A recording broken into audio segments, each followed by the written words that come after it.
Hello, I just want to give a brief demonstration of Rev-Trac's Peripheral Object Dependency System, or better known as PODS. What this does, similar to Rev-Trac's OOPS functionality, the Overtake Overwrite Protection System, what PODS does is look for logical dependencies. So in this case here, you can tell in my favorites I have over here to the right that I've created two different Rev-Tracs. One is a table definition, and the other is a program that uses that table definition. So if I drill into these quickly, I'll show you what makes this up. So you notice in my workflow, I've already moved these through testing complete, and they're waiting to go to production. If I come to the technical tab to my left here, I can see my one transport, and this contains a table definition called ZRT Demo Tab 1. Go to my other Rev-Trac, which was 3096. I can see the workflow here is the same. He's waiting to go to production. If I go to technical and look at my objects here, I have this one program, ZRT Demo 2. If I drill into that, we can see here that all the program does is declare that table. So I now want to move my program to production. So anytime you do a migration approval in Rev-Trac, it automatically runs these safety checks for you. So this screen is just information telling me where my transport's going to go, my transports.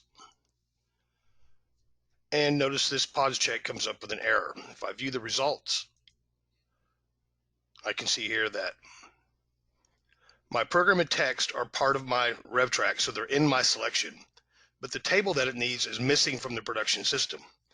So if I were to import this would get a return code 8 because it can't generate the program because the table's not there.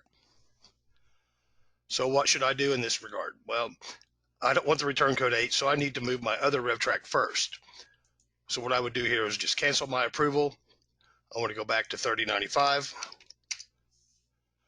I want to move this one through to production first. If I click on migrate to production for him, information message again. And this pod shows up, but he's no error. If I look at this just telling me what's included in this Rev-Trac. It's the table and the technical settings for it, but they're in my selection. So I'm going to continue here, do my migration approval. So this is now importing to the production system.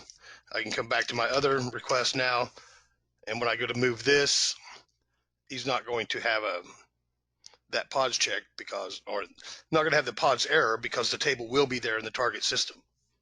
Okay, so now I want to do my approval to production for this program. Do my approval, information message here telling me where my change is going.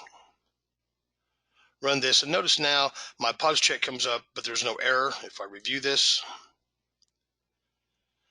I can see that my program and text are part of my selection, but now my table is found in the production system, so it's going to go in clean. So the look before you leap functionality in Rev-Trac is very important and will save you some time and effort.